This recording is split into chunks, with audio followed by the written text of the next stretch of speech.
গতিকে গোলাঘাট জিলাৰ বিষয়ে আজি আমি ইয়াতে একো আলোচনা নকৰো গোলাঘাটত যেতিয়া কেবিনেট পাতিম সেই সময়ত আমি গোলাঘাট জিলাৰ বিষয়ে আলোচনা কৰিম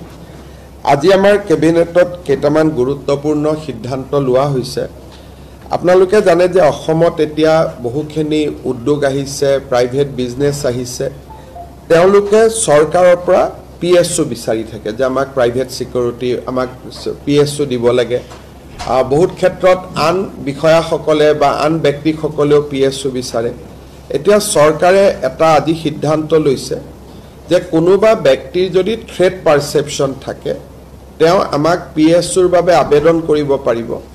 কিন্তু পিএছও জনৰ সম্পূৰ্ণ দৰমহা সেই ব্যক্তিজনে দিব লাগিব অৰ্থাৎ ধৰক এতিয়া জাগিৰোডতে সেমিকন্ডাক্টৰ ইণ্ডাষ্ট্ৰি আছে তেওঁলোকৰ বিষয়াসকলে ক'ব আমাক পিএছও দিয়ক আমি পিএছও দিম কিন্তু আমাক 75000 rupees মাহত চৰকাৰক দিব লাগিব তাৰ মানে ইট উইল বি পেইড পিএছও কিন্তু পেইড পিএছও হলেও সকলোৱে নাপায় যাৰ থ্ৰেট আছে ভাবুকি আছে জীৱনৰ প্ৰতি তেওঁলোকেহে পাব দ্বিতীয়তে আজি আমাৰ কেবিনেটত আমি আপোনালোকে জানে যে আমাৰ সুবুৰীয়া ৰাজ্য মেঘালয়ত বহুত বিলাক কনসাৰ্ট হৈ আছে কেইদিনমান আগতে আহমেদাবাদত কনসাৰ্ট হৈছিল কোল প্লে বুলি প্ৰায় জিএসটি হোটেলত থকা এই সকলো মিলি গুজৰাটে প্ৰায় এটা কনসাৰ্টতে 600 কোটি টকা উপাৰ্জন কৰা বুলি বাতৰি কাকতত এটা ইম্প্যাক্ট এনালাইসিস ওলাইছিল আজি অসমৰ কনসাৰ্ট ইকনমিৰ ওপৰত আমি বাজেটত কৈছিল তাৰ আজি আমি পলিচিটো ইয়াত এপ্ৰুভ কৰিছো আৰু আমাৰ নামটো লেখক ডিসেম্বৰ মাহত গুৱাহাটীত আমি এটা ডাঙৰ কনসাৰ্ট এটা অনুষ্ঠিত হ'ব কনসাৰ্ট ইকনমিৰ আধাৰত আৰু কনসাৰ্ট ইকনমিৰ ভৱিষ্যতৰ ভেনু হিচাপে গুৱাহাটী ডিব্ৰুগড় আৰু যোৰহাটক আমি আজি কেবিনেটত অনুমোদন দিয়া হৈছে অৰ্থাৎ যি কোম্পানী কনসাৰ্ট অসমত অনুষ্ঠিত কৰিব আহিব তেওঁলোকক আমি তিনিটা স্থানত কনসাৰ্ট অনুষ্ঠিত কৰিবৰ বাবে আমি ইনস্পায়াৰ কৰিম এটা হল গুৱাহাটী এটা ডিব্ৰুগড় এটা যোৰহাট গুৱাহাটীত ইতিমধ্যে ডিসেম্বৰ মাহত এটা ডাঙৰ কনসাৰ্ট আহিব আমি ভাবো যে মেঘালয়ৰ লগত আমি এটা সুস্থ প্ৰতিযোগিতা এটা কৰিব পাৰিম নহলে গোটেই কনসাৰ্ট ইকনমিটোত অসম সম্পূৰ্ণৰূপে ইমান দিনে বাদ পৰি আছিল আজি আমাৰ কেবিনেটত এটা সিদ্ধান্ত লোৱা হৈছে যে আমাৰ চাহ বাগানৰ শ্ৰমিকসকলৰ যিটো মজুৰি 250 টকা প্ৰতিদিনত হ'ব লাগে কিন্তু এটিসিএল অসম চাহ বাগিচাৰ গাৰ্ডেন সমূহক আমি 220 টকা দি আছিল 1 অক্টোবৰৰ পৰা আমি 1 অক্টোবৰৰ পৰা আমি অল জিমানখিনি চাহবাগী অসম চাহ নিগমৰ বাগিচা আমি বৰ্তমান চলাই আছো সকলোতে 250 টকা যেটো নটিফাইড ওয়েজ আমি 1 অক্টোবৰৰ পৰা দিবৰ বাবে সিদ্ধান্ত লৈছো নুমলীগড় ৰিফাইনাৰীত আপোনালোকে জানে যে আমাৰ 26% অংশীদাৰিত্ব আছে নুমলীগড় ৰিফাইনাৰীত বিভিন্ন বিকাশ আৰু উন্নয়নৰ কাম চলি আছে নুমলীগড় ৰিফাইনাৰীত আমাৰ share of investment এটো লাষ্ট এন্ড ফাইনাল কল বুলি কোৱা হয় 205 কোটি টকা ৰাজ্য চৰকাৰে দিবৰ বাবে সিদ্ধান্ত গ্ৰহণ কৰিছে আজি আমাৰ কেবিনেটত অসমত সোলাৰ পাৱাৰ জেনাৰেশনৰ যিখন প্ৰমোশন পলিচি সেই প্ৰমোশন পলিচিখনো আজি কেবিনেটে এপ্ৰুভ কৰিছে আপোনালোকে জানে এটা 1985 চনতে কাজিৰঙাৰ ষষ্ঠ যেটো আমি ইয়াক ক'ব গলে এডিশন বুলি কওঁ যেটো 6th এডিশন 1985 চনতে তাৰ খসৰা প্ৰকাশ কৰা হৈছিল আজিলৈকে তাক চূড়ান্ত ৰূপ দিয়া হোৱা নাছিল আজি আমাৰ কেবিনেটে কাজিৰঙাৰ 6th এডিশনটো আমি চূড়ান্ত ৰূপ দিও যেতিয়া কাজিৰঙাত আমি 6th এডিশনৰ ফাইনাল নোটিফিকেশন আজি আমি এপ্ৰুভ কৰিছো ইয়াৰ টোটাল হেক্টৰ হ'ব 47291 হেক্টৰ কাজিৰঙাৰ 6th এডিশন আজি কেবিনেটে ফাইনালি নোটিফাই কৰিছে ইমান দিন এটো এটা প্ৰিলিমিনাৰী নোটিফিকেশনৰ ওপৰত আছিল আজিৰ পৰা এইটো চূড়ান্ত হ'ল আৰু চূড়ান্ত বাউণ্ডৰীটো আমি ৪৭,২৯১ হেক্টৰত আমি চূড়ান্ত কৰিছোঁ এই চূড়ান্ত কৰোঁতে আমি ৰাইজৰ কেইবাটাও সমস্যা আজি সমাধান কৰিছোঁ বিশ্বনাথ চাৰিআলি জিলাৰ গোপালজাৰণী গনাইটাপু জাব্ৰে থুটে চাপৰি বালিগাঁও বিশ্বনাথ ঘাট উমাতামনি এই গোটেইকেইটা অঞ্চলক আমি কাজিৰঙাৰ ষষ্ঠ অনুসূচীৰ বাহিৰত ৰাখিছোঁ উইদাউট ৰিডিউচিং দ্য এৰিয়া যেতিয়া প্ৰিলিমিনাৰী নটিফিকেশ্যন আছিলে তেতিয়া 41,000 হেক্টৰ আছিলে আজি আমি হেক্টৰ 47,000 কৰিলোঁ বঢ়ালোঁ কিন্তু ৰাইজে ইমান দিনে ভুগি থকা সমস্যা গোপালজাৰণী গনাইটাপু জব্ৰে থুটে চাপৰি বালিগাঁও বিশ্বনাথ ঘাট আৰু উমাতামনিক আমি ষষ্ঠ অনুসূচীৰ পৰা আমি বাহিৰত ৰাখিলোঁ ঠিক তেনেধৰণে আমাৰ কলিয়াবৰৰ হাতীমুৰা শিলঘাট আদি যি অঞ্চলত ইমান দিন তেওঁলোকৰো এটা অনিশ্চয়তাত আছিলে তেওঁলোকো এতিয়া ষষ্ঠ অনুচ্ছেদত নাথাকে 6th এডিশ্যনত নাথাকে কিন্তু total hectare of land in 6th edition এইটো 6,000 হেক্টৰ প্ৰিলিমিনাৰী নটিফিকেশ্যনতকৈ বাঢ়িছে কাৰণ ব্ৰহ্মপুত্ৰৰ মাজত তেনেকুৱা নতুন নতুন এৰিয়া ক্ৰিয়েট হৈছিলে গোটেইখিনি আমি ষষ্ঠ অনুচ্ছেদত আমি দিলোঁ কিন্তু ৰাইজৰ গাখীৰ খাটি শিলঘাট হাতীমুৰা এই গোটেই ৰাইজৰ এটা সমস্যা আজি বিডুবি এই গোটেইবিলাক ৰাইজৰ সমস্যাও আজি সমাধান হ'ল আজি আমাৰ কেবিনেটে লাচিত বৰফুকন একাডেমি অৰ্থাৎ দেৰগাঁৱৰ পুলিচ একাডেমিৰ ফেজ 2 য'ত নেকি ৰেচিডেন্সিয়েল কোৱাৰ্টাৰসমূহ হ'ব ট্ৰেইনিংসকলৰ ৰেচিডেন্সিয়েল কোৱাৰ্টাৰ আৰু কলনীত থকা মানুহসকলৰ ৰেচিডেন্সিয়েল কোৱাৰ্টাৰ হ'ব 102 যিটো আমাৰ সেৱা আমি দেৰগাঁৱত কৰিম তাৰ বিল্ডিং নিৰ্মাণ এই গোটেইবিলাকক লৈ আজি কেবিনেটে 229 কোটি টকা অনুমোদন কৰিছে দেৰগাঁৱৰ পুলিচ একাডেমিৰ সেকেন্ড ফেজ অফ ডেভেলপমেন্টৰ কাৰণে 229 কোটি টকা আজি আমাৰ কেবিনেটে ডিব্ৰুগড়ত অসম বিধানসভা নিৰ্মাণ কৰিবৰ বাবে য'ত নেকি MLA হোষ্টেল থাকিব বিধানসভা থাকিব 1000 মানুহ বহিব পৰা এটা ডাঙৰ অডিটৰিয়াম থাকিব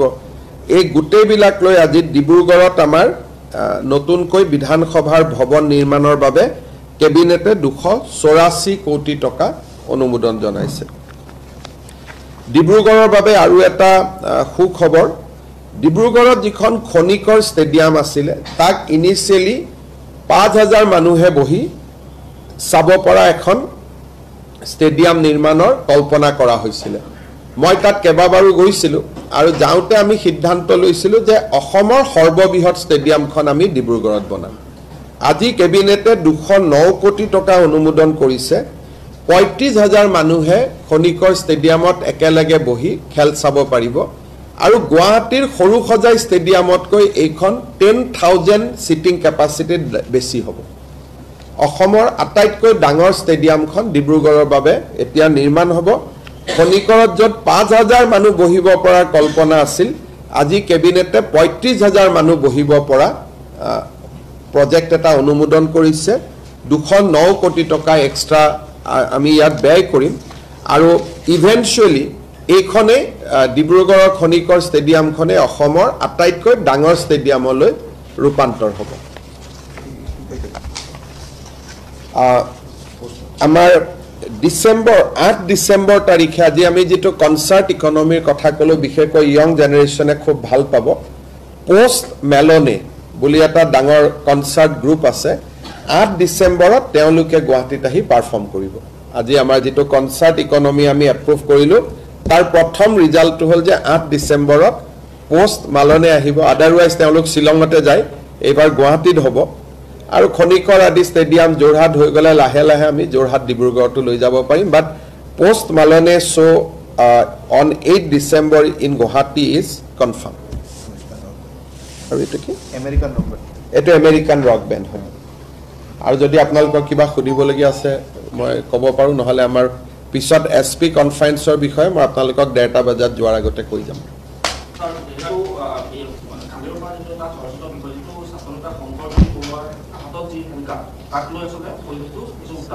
সব কথাটো এনেকুৱা তেখেতৰ বিৰুদ্ধে 307 ধাৰা যেটো পুৰণা আইপিসি এটো এটা attempt to murder case register হৈছিল attempt to murder case register হলে তেওঁলোকৰ তেনেকুৱা আসামিক মাৰ্ডাৰ কেছ বা অ্যাটেম্প্ট টু মাৰ্ডাৰ কেছৰ আসামিক হেণ্ডকাফ লগোৱাটো পুলিচৰ দায়িত্ব পুলিচে লগাব লাগে কিন্তু শংকৰজ্যোতি বৰুৱাৰ যেটো প্ৰতিষ্ঠা বা তেখেত এগৰাকী ছাত্ৰ নেতা আছিল আৰু স্বাভাৱিকভাৱে তেওঁ কতো পলাই আদি যোৱাৰ সম্ভাৱনা নাথাকে সেইকাৰণে মই নিজে এসপি ডিব্ৰুগড়ক ফোন কৰি কৈছো যে তেখেতক আপোনালোকে যাতে হেণ্ডকাফ নলগায় কিন্তু অ্যাটেম্প্ট টু মাৰ্ডাৰ কেছৰ আসামি হলে হেণ্ডকাফ লগালে আইনমতে কোনো তাত ভুল নহয় কিন্তু তেখেতৰ প্ৰতিষ্ঠাৰ প্ৰতি লক্ষ্য ৰাখি মই নিজে ইন্টাৰফেয়াৰ কৰিছো আৰু মই নিজে কৈছো যে এইবিলাক নকৰিব আৰু কোৰ্টৰ পৰা যোৱাৰ সময়ত তেওঁ হেণ্ডকাফ লগোৱা নাই এগৰাকী মহিলাই অসমীয়া লোকক লৈ পেলাই মন্তব্য কৰা দেখিবলৈ পোৱা গৈছে ফ্ৰী মেঘাটা এনেকুৱা ধৰণৰ কথা এতিয়া মই নাজানো মই খুদিলে চাই লম কিন্তু কোনোবা এগৰাকী কৰবাত মহিলাই কিবা ক'লে আৰু অসমীয়াত এনেকুৱা হৈ যাব নেকি आप लोग क्यों ये सब में पढ़ते हो कांग्रेस नेता उधर नेता आज इतना कैबिनेट का बात बोला वही पब्लिश करिए ना अरे भाई मैं मल्लिकार्जुन खड़गे कुछ बोला है उनका रिप्लाई देने के लिए दिल्ली में हमारा स्पोक्स पर्सन लोग है ना तो मैं तो आउट ऑफ टर्न नहीं बोलता हूँ ना मैं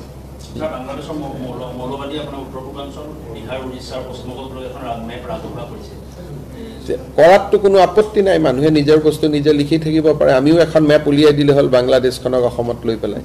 ম্যাপ বনোৱাত কাৰ আপত্তি আছে ম্যাপটো আমেৰিকাকো ভাৰতৰ লগত লৈ পেলাই বনাব পাৰে কিন্তু বনালে হ'ব নি গতিকে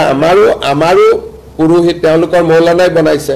গতিকে আমাৰো পুৰোহিত বা পণ্ডিত বা বিদগ্ধ বাকি ব্যক্তিসকলে আমাৰো এখন ম্যাপ বনাব লাগে চিটাগং পোৰ্টক অসমক লৈ পেলাই এখন আমি উলিয়াই দিব লাগে চৰকাৰেতো নোৱাৰে কিন্তু পাব্লিকেটো কৰিব পাৰে চিটাগং পোৰ্টখনক অসমত দেখুৱাই পেলাই আমিও আমাৰ ম্যাপ এখন উলিয়াই দিব লাগে তেওঁলোকৰ দুটা চিকেন নেক আছে আমাৰ ভাৰতৰ এটা চিকেন নেক আছে আৰু বাংলাদেশৰ দুটা চিকেন নেক আছে গতিকে আমাৰ এটা চিকেন নেকক বাংলাদেশে হামলা দিলে আমিতো দুটা চিকেন নেকক হামলা দিম আমাৰ যেটো চিকেন নেক আছে মেঘালয় দি চিটাগং পোৰ্টত হেতু চিকেন নেক আমাৰ চিকেন নেকত কৈ খৰু ৰিং এটা দলিয়ালে পাই যায় হেকাৰণে এইবিলাক কোৱা কথা আমিও আমাৰ চিকেন নেকটোৰ কথা কৈ থাকো যাতে বিভিন্ন টানেল আদি বিভিন্ন আঁচনি ভাৰত চৰকাৰৰ পৰা আমি পাব পাৰো কিন্তু চিকেন নেকত হাত দিবৰ কাৰণে ইণ্ডিয়া এখন কিমান শক্তিশালী ৰাষ্ট্ৰ তাতো আপোনালোকে আন্দাজ অপাৰেচন সিন্দুৰতে পাইছে বাকিটো মই নিউক্লিয়াৰ আদিলৈকে যাবই খোজা নাই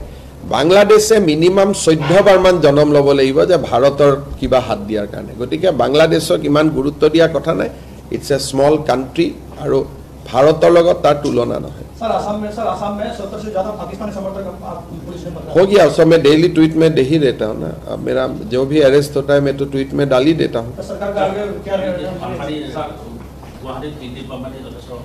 गुवाहाटी हक महानगरक हक बानपानीर পৰা সম্পূৰ্ণ উদ্ধাৰ হোৱাটো ৰাস্তা কতো নাই প্ৰত্যেক বছৰতে নতুন নতুন খালি ঠাইৰ আমি পুতি বিল্ডিং বনাও যোৱাকালি মই আহোতে চাই আহিছো আগতো ইউএসটিএম আছিল এতিয়া আৰু দুটা ডাঙৰ ডাঙৰ বিল্ডিং তাত পাহাৰ কাটি মেঘালয়ত বনাই আছে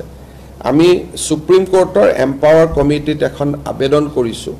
আমি লাগি আছো যাতে তেওঁলোকে আহি পাহাৰখিনি পৰ্যবেক্ষণ কৰে আৰু মই ভাবো যে 2-3 মাহৰ ভিতৰতে আমি এটা ভাল খবৰ পাম সুপ্ৰিম কোৰ্টৰ যিখন এম্পাৱাৰ কমিটি তাত আমি আবেদন কৰিছো যে মেঘালয় এনেকে যদি পাহাৰ কাটি থাকে এসময়তো গুটে গুৱাহাটীখন সাগৰ হৈ যাব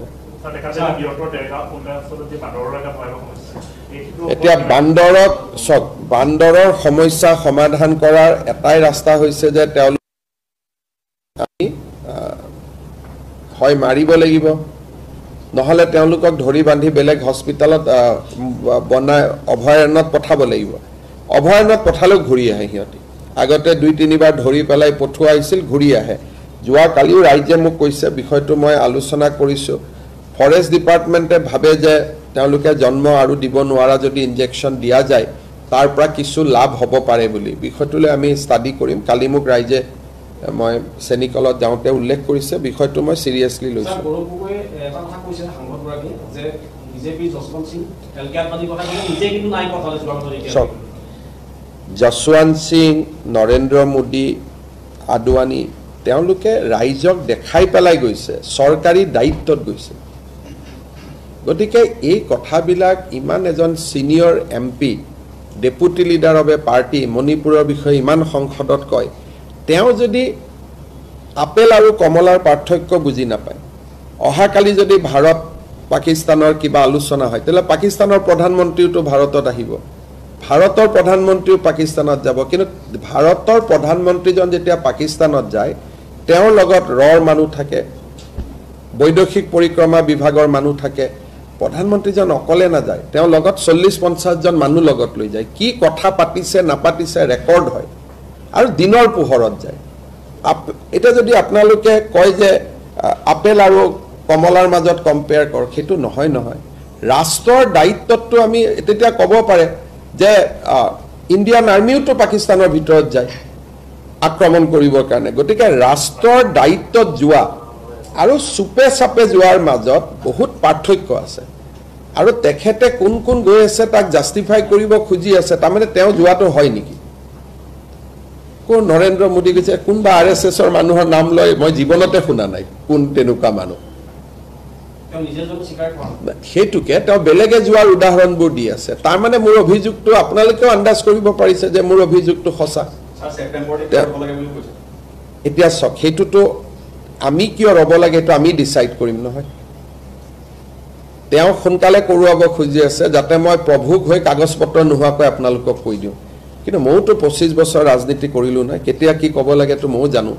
গতিকে আমাৰ ডেট জানুৱাৰীতে 10 ছেপ্টেম্বৰ দিছো যেনেকে বিয়া বাৰু কেতিয়াবা আপোনালোকে ক'ব নেকি যে বিয়াখন কিয় ডিসেম্বৰত ঠিক কৰিলে আজি এক ডেট কাল চাই কৰিব লাগে না গতিকে আমি দিন কাল কৰি 10 ছেপ্টেম্বৰটো বান্ধি দিলো এটা তেওঁ কলেও সেইটো আগুৱাই নাহে তেওঁ কলেও সেইটো পিছুৱাই নাহে মই ভাবো যে জুতি মালহোত্ৰাতকৈ আমাৰ কেছটো বেছি সিৰিয়াস জুতি মালহোত্ৰাৰ কেছটো এটা ইউটিউবাৰ ডেকা ছোৱালী এজনী তাই গোল জাসুস হল বেলেগ কথা কিন্তু সংসদ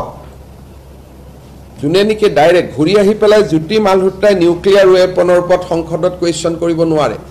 জুতি মালহোত্ৰাই ৰাফেলৰ ওপৰত কুৱেশ্যন কৰিব নোৱাৰে কিন্তু আমাৰ জনাই সংসদত নিউক্লিয়াৰ ৱেপন কোট আছে ৰাফেল কোট আছে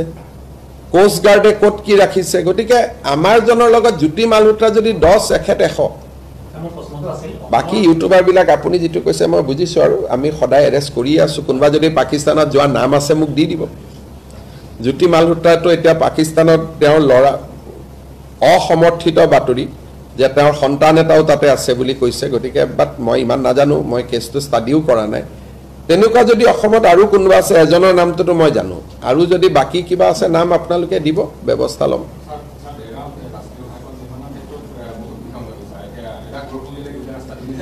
এই কথাটো বহুত দিন আগতে আলোচনা হৈছিল যে টাউনৰ মাজেদি এবোৰ কাৰণে যাব নালাগে টাউনৰ বাহিৰেদি হাইৱেটো যাব লাগে এই কথাবিলাকটো তেতিয়াই বহুত আলোচনা হৈছিল ইয়াতে বহি পেলাই এতিয়া সক তেতিয়া হাইৱেৰ মানুহ যেতিয়া আমি একেলগে বহিছিলো তেতিয়া হাইৱেৰ মানুহে এই কথাবিলাকে কৈ আছিল যে ভিতৰ দিলে গলে কি হ'ব বাহিৰ দি গলে কি হ'ব এতিয়া এই কথাবিলাক তেতিয়াও আমি আলোচনা কৰিছো কিন্তু এটা দেৰগাঁও ৰাইজৰে দাবী আছিল যে যেনেকৈ আছিল তেনেকৈ বনোৱা যাব যেহেতু বনিলে এটা পানীৰ ঘটনাটো নিৰ্মাণত খেলিমেলি কেনেকুৱা ধৰণৰ কিবা যদি বস্তু কম কৰি লগাইছে হিলবালি কম কৰি লগাইছিল কিবা লগাইছিল যদি কোনোবা ইঞ্জিনিয়াৰে মোক চাই পেলাই দিব পাৰে তেতিয়া মই ভাৰত চৰকাৰৰ লগত টেক আপ কৰিম একালে আপোনালোকে যদি চাই এতিয়া মঙ্গলদৈ আমি টাউনৰ বাহিদি বাইপাস বনাইছো নগাঁও টাউনৰ বাহিদি বাইপাস বনাইছো জোৰহাট টাউনৰ বাহিদি বাইপাস বনাইছো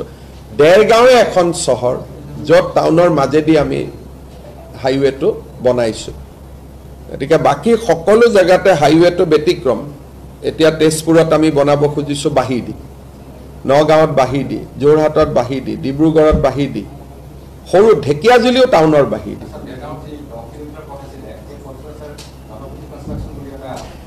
এইটো পৰ্যায়ত লৈ না মোক এইটো পৰ্যায়ত মুখ্যমন্ত্ৰীক লৈ নাযাব এইবিলাক আপোনালোকৰ মফচলীয়া সাংবাদিকৰ যেটো এৰিয়া তাত আৰু মুখ্যমন্ত্ৰীক লৈ নাহিব আৰু গণপতি তনপতি এইবিলাক নাম আৰু মই মোৰ কাৰণে এইটো যদি আপোনালোকৰ কিবা কমপ্লেইন আছে মোক লিখিত দিয়ক কি পইণ্টত কমপ্লেইন আছে মই গাটকাৰী জি লগত টেক আপ কৰিম মই গণপতিৰ লগত কথা পাতিব নোৱাৰো স্যাৰ দেৰগাঁও স্থানীয় বিষয়ৰ পৰা জানিব বিচাৰিছো কালি যিটো স্থানত আপুনি কোৱা কৈছিলে সেই জেগাটো খুমটাই বিধানসভা সমষ্টিৰ অন্তৰ্গত কিন্তু দেৰগাঁও ৰাজহ চক্ৰত আছিলে শেহতীয়াকৈ দেখা গৈছে যে সেই অঞ্চলটো মিছামৰা মৌজাৰ বৃহত্তৰ অঞ্চলটো খুমটাই বিধানসভা সমষ্টিৰ দেৰগাঁও ৰাজহ চক্ৰত এতিয়া নাই তেনেকুৱাটো নহয় আমিতো ৰেভিনিউ চাৰ্কুল ক'তো বদলোৱা নাই এইটো আপোনাক কোনোবাই এনেই কৈছে আমি কোনো ৰেভিনিউ চাৰ্কুল যি গাঁও য'ত যেনেকৈ আছিল তেনেকৈ আছে আমি খালি ৰাইজৰ পৰামৰ্শহে বিচাৰিছিলোঁ কিন্তু কোনো ৰেভিনিউ চাৰ্কুল ৰেভিনিউ মন্ত্ৰী আছে যোৱা বছৰ যদি বিধানসভা সমষ্টি হোৱাৰ আগত যদি সেইটো দেৰগাঁৱত আছিলে আজিও দেৰগাঁৱত আছে চব মই মানিলোঁ নহয় সমজিলা তমজিলা চব মানিলোঁ কিন্তু ৰেভিনিউ চাৰ্কুল য'ত আছে তেনেকৈ আছে আৰু খুমটাইত সমজিলাও হোৱা নাই सर ज्योति मुलक और गौरव का पसंद आप काहे कोई ये सब में मुझको घिस रहा है भाई